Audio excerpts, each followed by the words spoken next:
Hello, my name is Savitri, and today I'm going to be sharing with you a tutorial on how to do horse stance, also known as mabu, in your Qigong practice.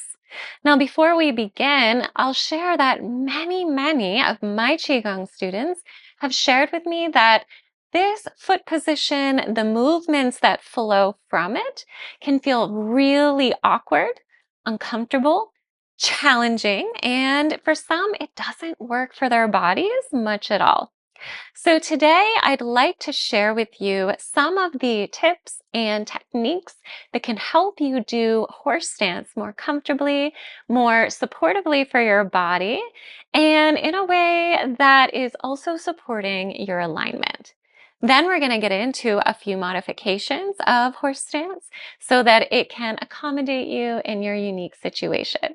To get into horse stance, we begin by stepping the legs nice and wide apart.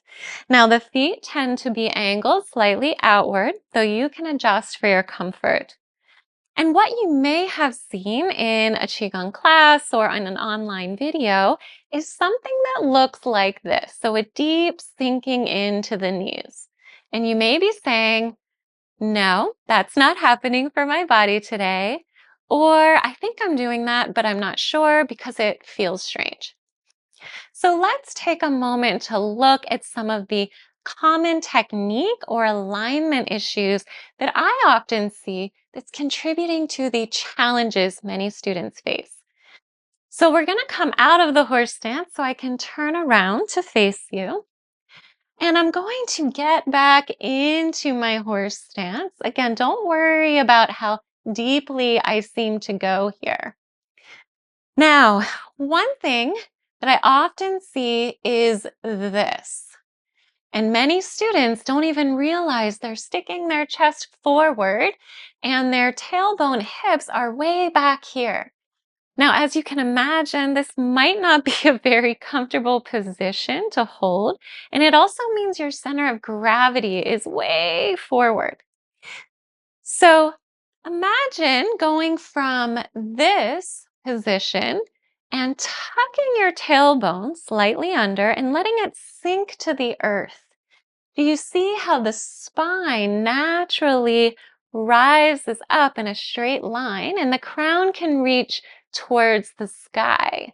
Now, another useful tip for some is to gently lift the pubic bone if they feel that helps. But just sinking that tailbone can make a tremendous difference. Now, once we understand that spinal alignment, we can start to explore some of those modifications to help this work for your body on a given day. The first and most basic modification that we can make when we're moving into horse stance is to simply bend the knees less. So rather than going down there, we do what I call finding your healthy edge. So that place where you're still building strength, you can feel the muscles working, but in a healthy way, not in a straining way or in any position that's bothering your knees. The next adjustment we could try if that's not working is to straighten the legs. So even with the legs straight or the knees slightly bent, we can still do a beautiful Qigong movement in a full way. So an example could be cloud hands, and I'm going to pretend that I'm mirroring you here. And so we could bend the knees slightly. We could move the arms, rotate from the hips, coordinating the inhale and the exhale. Or we can do the very same thing, still rotating at the waist, rotating the arms, the hands, still breathing. So moving that chi.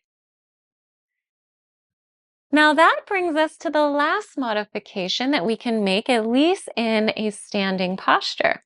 So we can take the legs out of it altogether, meaning you can bring the legs in as narrow as you wish. You could have them this narrow.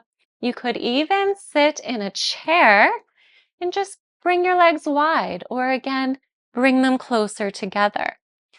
And from this position, we can still modify the movement. So in cloud hands or moving clouds, we're still rotating around the central axis, using breath to guide the movement and achieving all of the same benefits. So mobility, the calming gifts of the breath, the centering and the balancing of our chi. Well, I hope you enjoyed today's video. These tips and tricks can hopefully help you bring more comfort, more stability, and more options to your practice. So if you enjoyed today's video, please leave me a comment down below. And before we go, be sure to check out the link in the description below if you would like to sign up for my free newsletter. I send out tutorials, short videos, modeling how to do poses, and I can also let you know when I have online, globally accessible classes coming up. In the meantime, I am wishing you peace, health, joy, and prosperity right now.